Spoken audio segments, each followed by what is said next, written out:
Bismillahirrahmanirrahim. Assalamualaikum warahmatullahi wabarakatuh.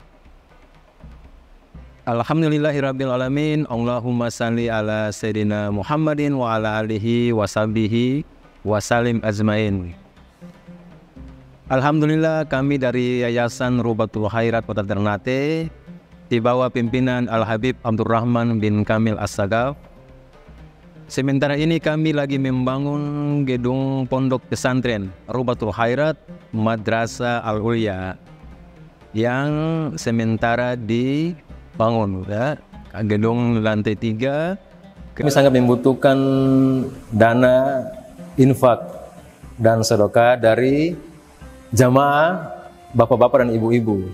Bagi yang mau berinfak untuk melanjutkan pembangunan gedung pondok pesantren, bisa ditransfer di rekening Bank Syariah Indonesia atas nama Yayasan Rubatul Khairat. Nomor rekening 7235639526. Terima kasih.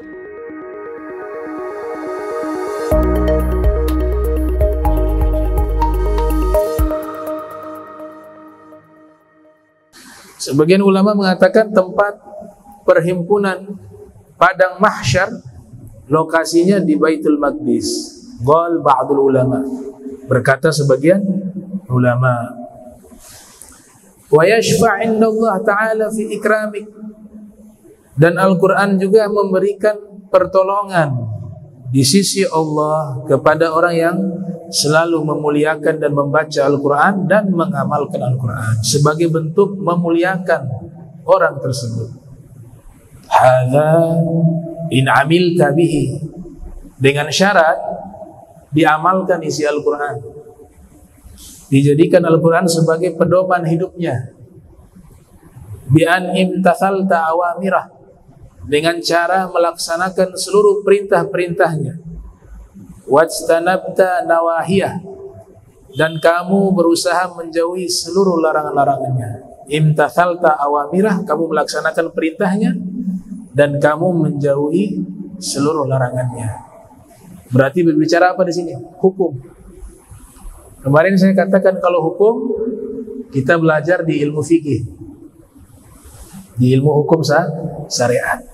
Di situ kita bisa tahu mana yang wajib kita tunaikan, mana yang sunnah, mana yang mubah, mana yang makruh, mana yang haram, mana yang sah, mana yang batil. Wa ta'azza bi mawa'idhi, dan setiap kali membaca Al-Quran, jika di ayat tersebut isinya adalah nasihat, jadikanlah itu nasihat untuk dirinya, untuk ditunaikan.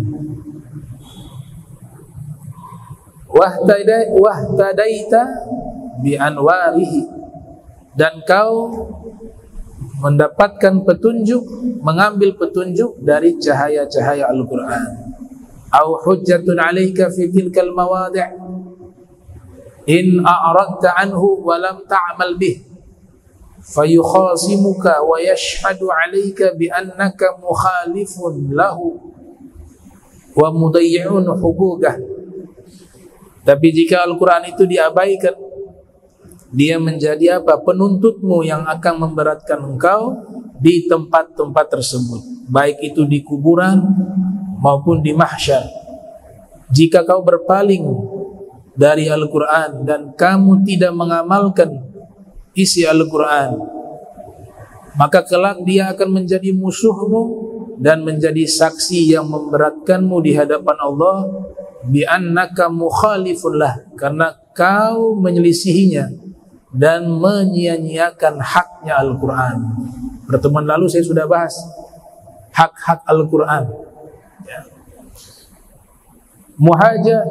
Muhajajatul Qur'ani an ahli, wa qad rawa Amr ibn Shu'aib an abihi wa an jaddihi an abihi an jaddihi an an-nabi sallallahu alaihi wa alihi wasallam annahu qala yumathalul Qur'anu yawmal qiyamati rajulan.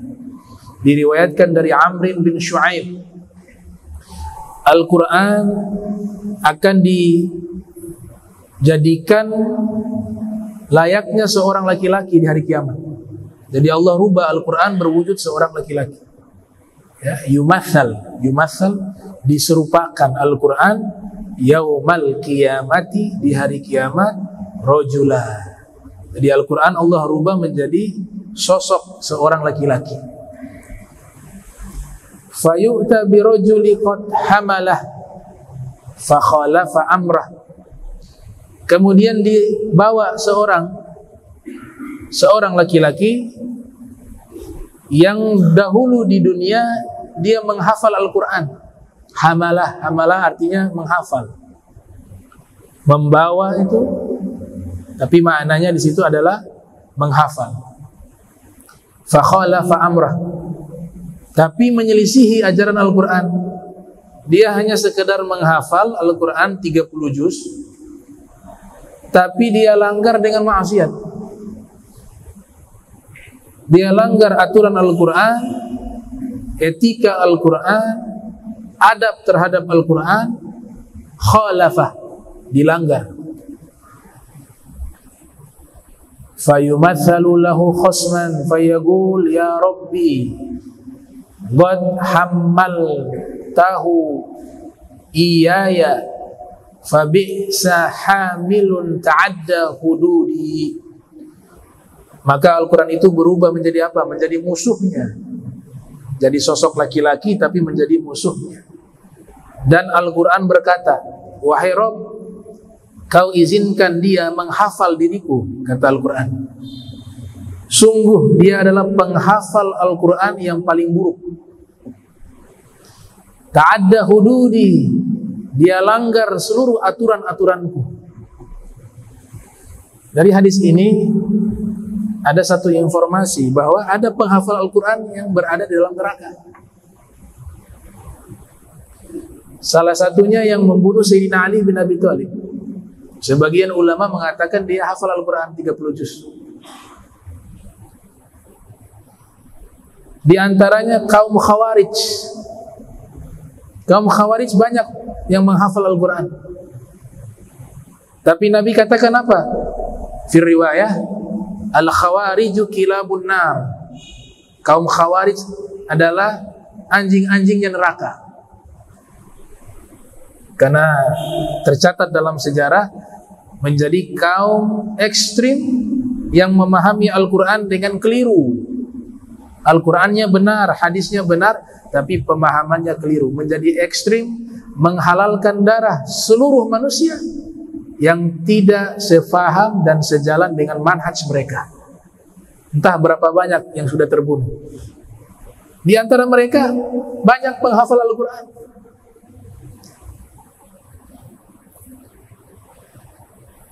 Tapi disebut khususia Al-Quran itu tetap Allah jadikan kemuliaan, sekalipun mereka di dalam neraka, bagian kepala mereka tidak terbakar, tapi seluruh tubuh terbakar. Allah Ta'ala berfirman kepada malaikat, ketika malaikat bertanya, ya Rabb, ini satu makhluk, satu manusia diazab, seluruh tubuhnya terbakar, tapi kepalanya tidak terbakar. Maka Allah Ta'ala berfirman, bagaimana mungkin dia terbakar bagian kepalanya, wa kalami fi ra'sihi, sedangkan firmanku ada dalam kepalanya. Gitu. Jadi penghafal Al-Quran yang tidak melaksanakan hukum Al-Quran atau menjadi ekstrim karena salah paham terhadap ayat-ayat dan firman-firman di dalam Al-Quran dan melakukan tindakan-tindakan yang tidak sesuai dengan aturan agama, maka mereka lah disebut sebagai penghafal Al-Quran kiasan. Imam Haddad mengatakan penghafal Al-Quran ada dua golongan. Golongan pertama namanya penghafal Al-Quran hakiki, penghafal Al-Quran yang sebenar-benarnya. Siapa mereka? Mereka hafal Al-Quran 30 juz dan mereka mengamalkan isi Al-Quran dengan benar, dan menjaga adab terhadap Al-Quran dan memuliakan Al-Quran, mereka inilah penghafal Al-Quran yang sesungguhnya. Yang kedua, penghafal Al-Quran kiasan, majazi. Siapa mereka? Hafal Al-Quran 30 juz, tapi melakukan banyak pelanggaran-pelanggaran dari aturan-aturan Al-Quran. Tidak menjaga etika terhadap Al-Quran, tidak beradab kepada Al-Quran, tidak mengagungkan Al-Quran. Imam Haddad mengatakan itu adalah penghafal Al-Quran kiasan. Nah, maka di sini dikatakan Al-Quran itu berbicara, benar-benar berbicara. Dia bagaikan CCTV yang merekam semua perbuatan kita. Dia mengatakan, fabi'sa hamilun ta'adda hududi. Sungguh seburuk-buruknya penghafal Al-Quran yang dia melanggar aturan-aturanku. Seburuk-buruknya penghafal Al-Quran. Ada mazhab Imam Syatibi namanya. Imam Syatibi ahli Al-Quran, bahkan memiliki kiroah tersendiri namanya Al-Kiroah Syatibiyah, tunanetra, tapi ulama besar di bidang Al-Quran. Masuk biografi beliau di kitab Nuqatul Himyan fi Nuqatil Umyan, karya Imam As-Safadi, yang membahas biografi ulama-ulama tunanetra. Beliau memiliki guru. Di antara guru-guru beliau ada yang pakar, bahkan bisa dikatakan hidup 24 jam dengan Al-Quran. Khatam setiap hari, dari kecil sampai masa tua. Tidak ada satu hari terlewat melainkan dia khatam satu kali Al-Quran. Nah, di antara sekelompok ulama, saya katakan sekelompok berarti tidak semua, ulama Al-Quran, termasuk salah satu guru saya ketika belajar Al-Quran, belajar qiraah, belajar tajwid, tahsin, kurang lebih 1 tahun. Saya diperintahkan menghafal Al-Quran, tapi jangan sampai 30 juz, dikurangi 25 juz.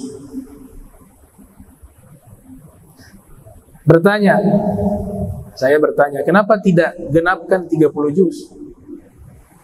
Menurut guru-gurunya Imam Syatibi, sebagian guru-gurunya, orang yang sudah menghafal Al-Quran 30 juz, hidupnya berubah total. Orang awam yang tidak menghafal Al-Quran 30 juz, ketika melakukan dosa, catatannya itu satu keburukan. Catatan amal satu keburukan. Tapi kalau sudah hafal Al-Quran 30 juz, kemudian maksiat, sekali maksiat dilipat gandakan entah berapa banyak. Karena dia sedang membawa firman Allah yang kamil, sempurna 30 juz. Itu yang pertama.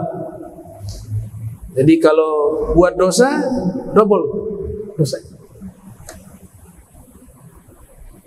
Yang kedua, kalau sudah menghafal Al-Quran 30 juz, malas mengulang-ulang hafalannya 30 juz, ada 1-2 ayat yang dia lupa, kena dosa. Ini mazhab mereka nih sebagian. Kalau sudah 30 juz,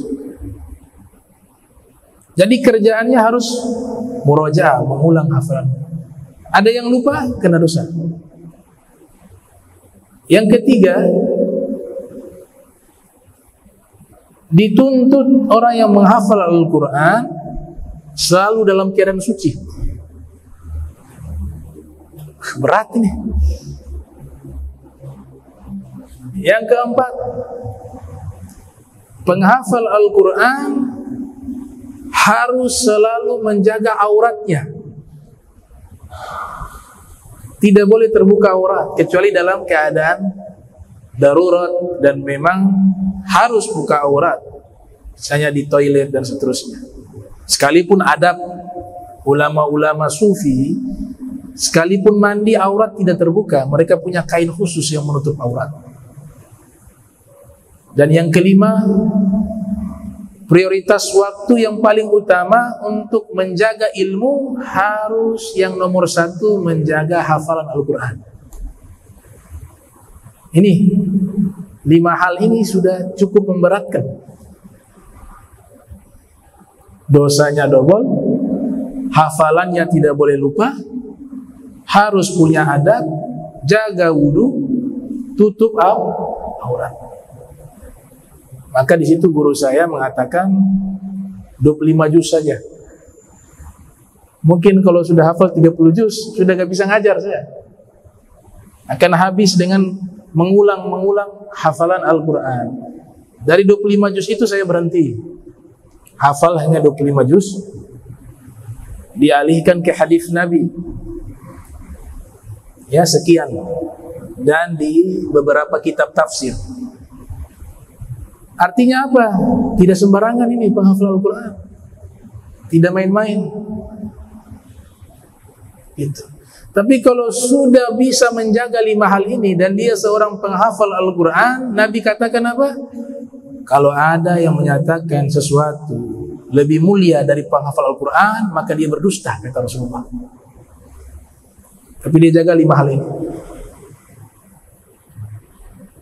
Imam Syatibi itu pakar Al-Quran, tunanetra. Kita dikasih sehat mata, pakar handphone. Tahu ini Instagram, tahu ini macam-macam. Tahu ini judul ini dan seterusnya. Yang kok bisa demikian? Imam Syatibi, Al-Imamul Haddad, ada namanya Abu Muawiyah Ad-Durir. Beliau punya unik. Beliau doa kepada Allah. Beliau mata buta juga, tunanetra. Tapi punya doa, ya Allah, kembalikan penglihatan saya ketika membaca Al-Quran. Tapi selesai baca Al-Quran, kembali lagi buta, saya terima itu ya Rabb. Allah kasih keramat. Ketika buka Al-Quran, matanya bisa melihat. Dia baca Al-Quran. Selesai baca Al-Quran, kembali buta. Abu Muawiyah Ad-Durir. Di sini dikatakan yang melanggar hukum-hukum Al-Quran, maka dia adalah seburuk-buruknya penghafal Al-Quran. Wa dhai'a faraidi wa raqiba ma'asiyati wa taraka ta'ati. Siapa mereka? Seburuk-buruknya penghafal Al-Quran yang mereka menghafal Al-Quran tapi kewajiban-kewajiban ditinggalkan, maksiat dilakukan, ketaatan diabaikan. Fama yazalu yakdzifu alaihi bil hujaji hatta yuqala lahu sya'nuka bihi fayakhuzu biyadihi fama yursilu hatta yakubbahu ala minkharihi finnar, atau mankharihi finnar. Maka Al-Quran itu dia berhujjah di hadapan Allah. Ini orang walaupun dia hafal Al-Quran, dia meninggalkan kewajiban, dia melakukan maksiat, dia meninggalkan taat, sampai akhirnya orang tersebut Allah Ta'ala nyatakan kepada Al-Quran, silakan kau bawa dia.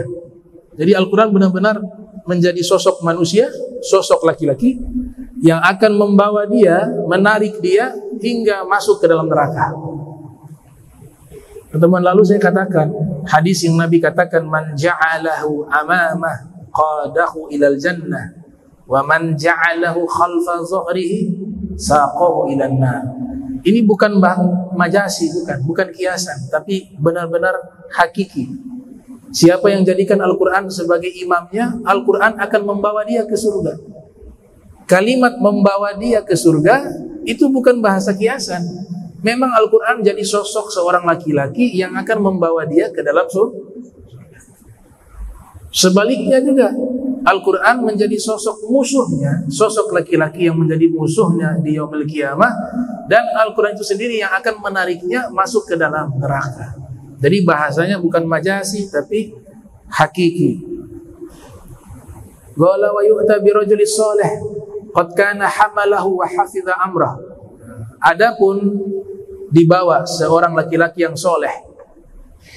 Laki yang soleh ini dia menghafal Al-Quran dan dia menjaga perintah Al-Quran. Fayumatsalu lahu khasman dunah yamna'an fayaqulu rabbi hamaltahu iyaya fa khairu hamilin hafidha hududi. Al-Qur'annya mengatakan, ya Rabb, ini hambamu penghafal Al-Quran, dia melaksanakan seluruh perintahmu, melaksanakan perintah-perintah yang ada dalam Al-Quran, maka sungguh dia adalah sebaik-baiknya penghafal Al-Quran, hafidha hududi, yang selalu menjaga hukum-hukumku, kata Al-Quran. Wa amila faraidi, dan mengamalkan hal-hal atau perintah-perintah yang wajib di dalam Al-Quran. Wajtanaba ma'asiyati, dan dia menjauhi seluruh maksiat. Wattaba'a ta'ati, dan dia taat, mengikuti ketaatan yang diperintahkan di dalam Al-Quran. Fama yazalu yakzifu lahu bil hujjati hatta yuqalu lahu sya'nuka bihi fayakhudhu biyadihi fama yursil hatta yulbisahu hullatal istibraq wa yuqidu alaih wa yuqad alaih tajul malik atau tajul muluk wa yasqihi ka'sal khamri. Maka orang ini dibawa oleh Al-Quran, kemudian Al-Quran memasukkan dia ke dalam surga, dan Al-Quran tersebut memakaikan dia pakaian sutra, dan yuqad alaihi tajul mulki, dan diletakkan mahkota raja di atas kepalanya. Wa yasqihi ka'sal khamri, dan diberikan secangkir atau segelas khamar di surga kepadanya. Khamar yang di surga gak ada mabuk, dan khamarnya jangan dianggap sama seperti khamar di bumi. Ini kaedah, semua informasi di dalam Al-Quran dan di dalam hadis, jika menyebutkan ada buah-buah surga, buah anggur, ada pohon pisang, ada buah apa lagi, delima, ada zanzabil, ya, minuman yang dicampur dengan jahe, ada kafur. Semua ini bahasa-bahasa yang ada di dalam kehidupan dunia, yang ada di dunia. Ketika ini dijadikan informasi bahwa benda-benda ini ada di surga, itu beda, tidak sama. Allah hanya meminjam kosakata, ya, surahnya secara lafaz sama, tapi hakikat bentuk aslinya tidak sama. Kenapa yang dipinjam kosakata itu? Karena kita belum pernah masuk surga, belum tahu surga itu seperti apa. Gak ada benda surga yang diturunkan kepada kita kecuali Hajar Aswad. Hajar Aswad dari surga. Kecuali Raudhah, tanah yang menjadi Raudhahnya Nabi di Masjid Nabawi. Tapi kalau buah-buahan dan seterusnya tidak ada. Maka Allah meminjam kosakata di dunia sekiranya kita masih memiliki gambaran bahwa di surga itu ada buah, tapi buahnya tidak sama dengan buah yang ada di dunia. Ada anggur, tapi anggurnya tidak sama dengan anggur yang ada di dunia. Ada buah delima, tapi buah delimanya tidak sama dengan yang di dunia. Hanya meminjam kosakata. Karena Nabi katakan surga itu gak bisa diimajinasi. Imajinasi saja gak mampu. Sahabat bertanya, ya Rasulullah, surga itu bagaimana? Karena Nabi sudah pernah masuk, Nabi pernah lihat, Nabi pernah menikmati. Kata Nabi, ma la ainun ra'at wa la udhunun sami'at wa la khatar ala qalbil bashar. Surga itu, mata ini tidak pernah melihat sesuatu yang seperti surga. Telinga ini tidak pernah mendengar sesuatu yang seperti surga itu. Bahkan hati manusia ketika berimajinasi tidak bisa menggambarkan keindahan surga. Maka karena tidak bisa, ya diambil kosakata, dipinjam di Al-Quran. Buah delima disebut buah surga, buah anggur, buah tin, buah zaitun, zanzabil, jahe, kafur juga begitu. Kafur juga, jangan dipahami kafur yang sama. Gimana minuman pakai kafur? Kamper. Tapi yang diambil adalah wanginya. Minuman itu dia wangi. Khawatir ada istihad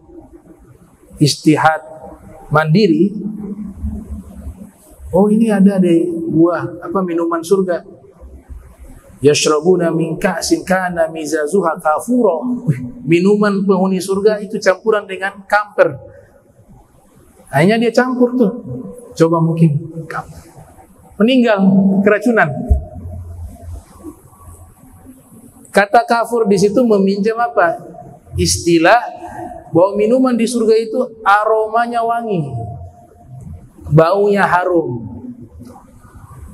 Maka Nabi katakan dalam hadis bahwa haudi masiratu syahr, telagaku itu perjalanan 1 bulan, kata Nabi. Ma'uhu abyad minal laban, airnya lebih putih dari susu.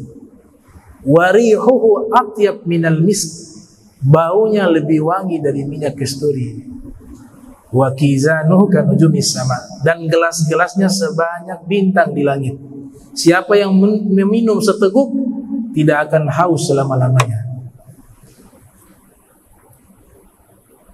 Wa an Abdullah bin Mas'ud radhiyallahu ta'ala anhu qala yaji'ul Qur'an yaumal qiyamah fayashfa'u li sahibihi fayakunu qa'idan li sahibihi ilal jannah aw yashhad alaihi fayakun sa'igan lahu ilan nar. Al-Quran akan datang di yaumil qiyamah dan memberikan syafaah kepada orang yang senang kepada Al-Quran, senang membacanya. Maka kelak Al-Quran itu menjadi penuntunnya hingga ia masuk ke dalam surga, atau menjadi saksi yang baik bagi dirinya. Dan siapa yang mengkhianati Al-Quran, maka dia akan memberatkan, menjadi saksi yang berat baginya, dan Al-Quran itu sendiri yang akan menuntunnya hingga masuk ke dalam neraka. Na'udzubillahi min dzalik. Wa warad 'anin Nabi sallallahu alaihi wasallam qala iqra'ul Qur'an wa'malu bih wa la tajfu anhu. Nabi bersabda, bacalah Al-Quran dan amalkanlah Al-Quran. Jadi perintahnya ada tambahan di situ, bukan hanya baca tapi amal. Amal soleh ini kalau sempurna syaratnya 4. Ini menurut Imam Muaz, dinukil oleh Imam Baghawi dalam tafsir.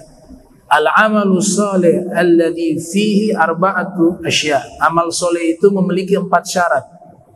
Yang pertama, al-ilmu. Kalau beramal, berusaha dulu belajar. Ibadah ini kita harus pelajari. Wudu harus dipelajari. Sholat semampu kita. Yang penting ada usaha, ada belajar. Karena ilmu tanpa amal akan merusak amal itu. Yang kedua, an-niat. Ada niat. Yang ketiga, as-sabru, sabar. Beramal butuh kesabaran. Salat 5 waktu Allah katakan wa'mur ahlaka bis-sholati wastabir 'alaiha. Perintahkanlah keluargamu untuk salat dan sabar menjaga salat. Dan yang keempat, yang paling penting ini, ikhlas. Niatnya ikhlas. Sufyan Tsauri menyatakan al-amalu sholih makana khalian 'anir riya muqayyadan bis sunnah. Yang disebut amal soleh terbebas dari riya dan terikat dengan sunnah Nabi sallallahu alaihi wasallam. Bacalah Al-Quran dan amalkanlah isi Al-Quran. Wala tajfu anhu, jangan kalian menjauhi Al-Quran. La tatruku tilawatah, makna menjauhi Al-Quran, kalian tidak pernah membacanya. Itu bahasa Al-Quran, namanya memboikot Al-Quran. Inna qaumi ittakhadhu hadzal Qur'ana mahjura. Sesungguhnya kaumku telah memboikot Al-Quran. Bagaimana cara memboikot Al-Quran? Tidak pernah membacanya. Baca gak perlu banyak, kemarin sudah diterangkan. Kalau memang sibuk, hatta 1 ayat kalau memang. Atas 1 ayat. Paling bagus lagi 1 juz. Gak bisa kurang dari itu juga tidak masalah. Yang penting setiap harinya itu lidahnya ini melafatkan firman Allah. Wala taj'alu buyutakum maqabira. Jangan kalian jadikan diri kalian itu seperti kuburan, kosong daripada cahaya Al-Quran, kosong dari cahaya sunnah, kosong dari cahaya ilmu anbiya wa ilmu rusul wa awliya wa sholihin. Kalau diisi yang lain, yang masuk bukan cahaya, yang masuk kegelapan, zulmah. Nonton maksiat, yang masuk gelap. Lihat yang haram, yang masuk gelap. Mengucapkan yang tidak baik, yang masuk kegelapan. Wala taglu fi ay tata'addau hududah min haits lafzi. Jangan melanggar aturan Al-Quran. Bagaimana melampaui dan melanggar aturan Al-Quran? Katarki tajwid hurufi, meninggalkan cara membaca Al-Quran yang benar. Ini maknanya kepada orang yang memang sudah pakar di bidang membaca Al-Quran, ya. Sudah tahu hukum-hukum membaca Al-Quran, tahu makharijul huruf, sifatul huruf. Dia tinggalkan cara baca yang benar, tajwid. Karena malas, dosa dia.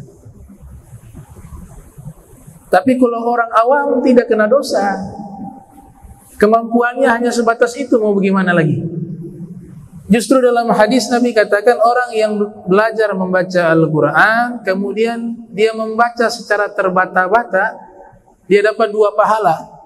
Pahala pertama membaca Al-Quran, pahala kedua sudah susah payah membaca Al-Quran dengan terbata-bata. Tapi kalau yang di sini dimaksudkan apa? Yang sudah pakar di bidang Al-Quran, tahu ilmu tajwid, tahu ilmu qiraah, tapi dia baca teledor tanpa menggunakan hukum tajwid, padahal dia orang yang mampu, kena dosa. Tapi orang awam tidak. Orang awam tidak kena dosa, dapat pahala. Pahala. Bacanya salah, pahala. Lah dia sudah usaha. Ini jangan salah paham nih. Kadang-kadang ini kan di bawah umum, dipukul rata, digeneralisir. Hati-hati kalau tajwid ditinggal kena dosa. Akhirnya orang tidak mau baca Al-Quran. Daripada baca Al-Quran dosa, salah, mendingan gak baca. Betul tidak? Ini khitabnya ke siapa? Kepada orang-orang yang ahli Al-Quran. Sudah tahu hukumnya, bisa bacanya, tahu ilmunya, malas menerapkan hukum itu, kena dosa dia. Orang awam bacanya salah dapat pahala. Kita semua awam di sini. Ada ulama yang khusus qiraah, sifat-sifat huruf dia tahu.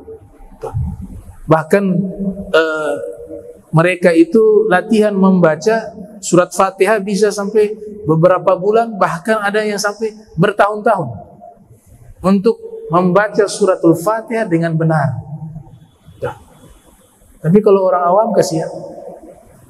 Orang awam dibilang baca dapat dosa, akhirnya sudah tidak mau baca Al-Quran. Jadi yang dimaksud kepada siapa? Pada ulama-ulama ahli Al-Quran. Sama dengan ilmu akidah. Orang awam ini tidak kena dosa salah paham tentang akidah. Contoh ya, contoh. Syai'un itu artinya sesuatu. Syai'un bentuk jamaknya asya. Kalau menurut kalian Allah itu syai'un tidak? Ini kan jadi pembahasan di dalam ilmu akidah. Allah itu syai'un tidak? Pasti dijawab tidak. Tapi kalau akidah ahli sunnah wal jamaah, Allah itu syai'. Syai' di situ artinya maujud, bukan sesuatu. Nah kira-kira tadi kalau serentak semua menjawab bahwa Allah itu bukan sesuatu, bukan syai'un menggunakan bahasa Al-Quran, dan mereka orang awam tidak mendalami ilmu akidah, tidak berdosa. Tapi yang tahu ilmunya berdosa kalau diajarkan kepada umat. Jadi syai' itu di dalam mazhab Asy'ariyah, ulama-ulama Asy'ariyah, Allah disebut dengan syai'. Syai' secara makna bahasa artinya sesuatu. Tapi di dalam ilmu akidah artinya maujud, ada. Allah ada. Dan Al-Quran juga menyatakan demikian. Ayyu syai'in akbaru syahada gulillah. Sesuatu yang paling besar kesaksiannya, katakanlah dia adalah Allah. Berarti sesuatu di situ maknanya maujud. Syai'un adalah Allah. Nah, perkara ini kira-kira orang awam paham tidak? Jangan dikatakan, oh dosa nih kalau salah paham masalah syai'. Tapi untuk kalangan ulama yang mendalami ilmu ini, nah bagi mereka kalau teledor dosa. Bagi mereka teledor dosa. Apalagi menyampaikan ke umat sesuatu yang menyimpang, yang salah. Itu contoh.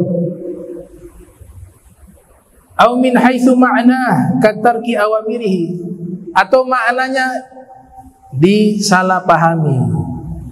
Itu juga kena dosa bagi ulama.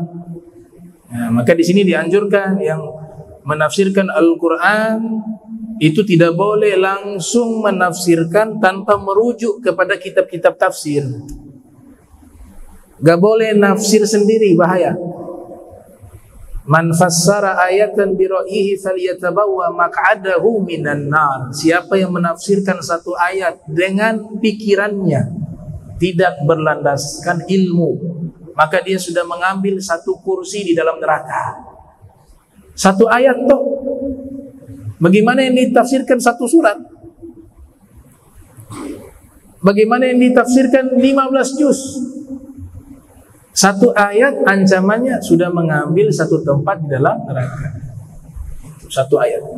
Jadi kalau menafsir merujuk ke kutubut tafsir, merujuk ke kitab-kitab tafsir Al-Quran. Wala ta'kul bihi ay la taj'aluhu sababan li akli wala tastakfiru bihi ay la taj'aluhu sababan istikthar minad dunya. Dan tidak boleh memperkaya diri lewat Al-Quran. Kori pakai tarif. Baca satu surat 80 juta. Internasional nih. Di sini dikatakan tidak boleh menjadikan Al-Quran sebab yang menyebabkan dirinya menjadi kaya lewat Al-Quran.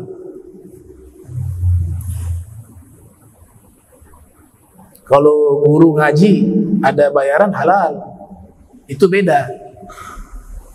Lagian bayar berapa? Tapi itu kasihan kadang-kadang juga. Ini guru ngaji kasihan kadang hanya berapa, kurang lagi sebenarnya. Tapi kalau niatnya jadi satu profesi yang nanti membuat dia kaya lewat Al-Quran, di sini dikatakan hukumnya adalah terlarang. Begitu juga niat belajar Al-Quran. Jangan niat belajar Al-Quran hanya ikut lomba. Al-Quran itu niatnya apa? Diamalkan. Paham, diamalkan. Di Kudus, situ ada imam besar ahli qiraah Indonesia, Kiai Syarwani, di zaman qadim, di zaman dahulu. Oh, itu qiraahnya luar biasa. Ya, pemegang sanad qiraah internasional di zaman itu, salah satunya ulama di Kudus. Kiai Haji Syarwani kalau tidak salah. Itu mereka punya murid, anak, turunan, punya pesantren sampai saat ini. Syarat masuk ke pesantren itu, ini punya syarat, gak boleh ikut lomba. Bukan berarti saya mengatakan lomba itu salah, tidak. Tergantung niat masing-masing, kan?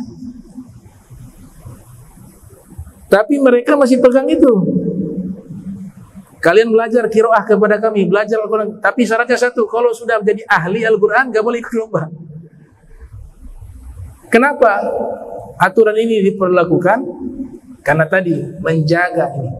Karena memang ada pernyataan ulama bahwa menjadikan Al-Quran sebagai sebab duniawi, hukumnya haram.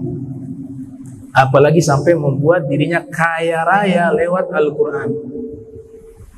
Tapi kalau yang guru TPQ terima gaji, nggak masalah. Itu dibahas dalam kitab At-Tibyan karya Imam Nawawi yang lahir 631 Hijriah, wafat 676 Hijriah, dan yang diberikan sewajarnya. Qala Sahal rahimahullah taala alamatu hubbillah. Al-Imam Sahal menyatakan tanda cintanya Allah kepada hambanya. Yang pertama adalah hubbul Quran.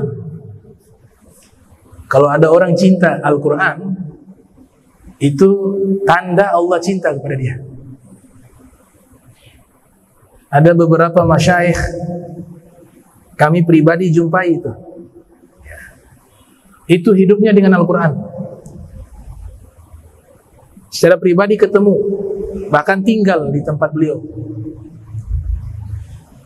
Sebelum subuh Al-Quran. Jadi Al-Quran diletakkan di kamar ada, di ruang makan ada, di ruang tamu ada, di ruang keluarga ada. Selesai baca di sini, nanti kalau duduk di situ baca lagi Al-Quran, tapi dilanjutkan. Sudah ditulis tadi sampai juz berapa. Nanti di ruang tamu duduk ada Al-Quran, dilanjutkan lagi. Begitu setiap hari dari subuh, bangun pagi, waktu asar, ba'da asar, sebelum maghrib, ba'da maghrib, begitu setiap hari. Aktivitas itu. Pekerjaan tetap secara zahir tidak kelihatan. Tapi kalau buka kulkas lengkap semua. Ada es krim, ada buah-buahan, ada ini semua. Ajib. Semua kue ada. Malah kalau orang kaya punya, yang saya buka kosong. Ya kan? Isinya sedikit maksudnya. Tapi beliau hanya sibuk dengan Al-Quran. Kulkasnya penuh. Ada minuman, ada es krim, ada agar-agar lengkap. Kalau mau ke dapur, ke pasar, nanti istri minta mau ke pasar. Oh iya, bentar. Ada bantal, di atas ada Al-Quran. Diangkat itu bantal, ambil uang di situ. Sehari-hari secara zahir yang saya lihat hanya sibuk dengan Al-Quran. Coba praktek coba. Tapi kalau gak yakin juga ya. Artinya apa? Al-Quran itu tanda Allah cinta kepada seorang hamba. Nah sekarang saya bisa paham. Oh ini sudah puluhan tahun amalan ini, bukan baru. Bukan baru kemarin, puluhan tahun begitu. Tandanya Allah cinta kepada hamba tersebut. Sekarang kalau Allah cinta, apa yang tidak mungkin? Allah kalau sudah cinta, tidak ada yang tidak mungkin. Yarzuqhu min haitsu la yahtasib. Yarzuqhu min haitsu la yahtasib. Bisa dikasih rezeki dari arah yang tidak terduga. Itu bahasa Al-Quran. Kemudian dikatakan sini wa alamati hubbil Quran hubbun Nabi sallallahu alaihi wasallam, dan tanda cintanya Al-Quran adalah cinta kepada Nabi Muhammad SAW. Kalau mau diurut, cinta kepada apa terlebih dahulu nih? Mana yang harus kita kenali terlebih dahulu? Mana yang harus kita pelajari terlebih dahulu? Sudah dijawab oleh Sayyidina Ali bin Abi Thalib. Adibu auladakum bi thalathi khisal. Didik anak kalian dengan 3 perkara. Hubbi nabiyikum wa hubbi ahli baitihi wa hubbil Quran, atau fi riwayah wa qiraatil Quran. Ini urutan nih. Didiklah anak kalian untuk mencintai Nabi Muhammad. Jadi ilmu pertama itu sebenarnya bukan baca Al-Quran. Ilmu pertama yang harus kita kenalkan kepada anak-anak kita adalah pengenalan mereka terhadap Nabi kita Muhammad sallallahu alaihi wasallam. Setelah itu apa yang kedua? Kenali ahlul baitnya Nabi sallallahu alaihi wasallam. Baru terakhir Al-Quran, wa qiraatil Quran. Itu urutannya tuh, tartibnya. Ini riwayat dari Sayyidina Ali bin Abi Thalib.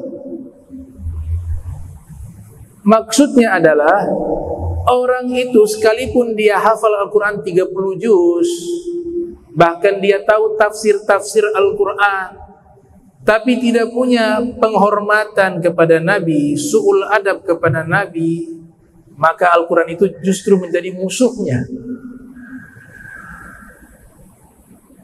Bagaimana sekarang kita lihat? Baca Al-Quran, rajin baca Al-Quran, tapi kalau bicaranya tentang Nabi Muhammad, orang tua Nabi kafir, ibunya di neraka, ayah Nabi di neraka, panggil saja Muhammad, manusia biasa, Muhammad pernah salah.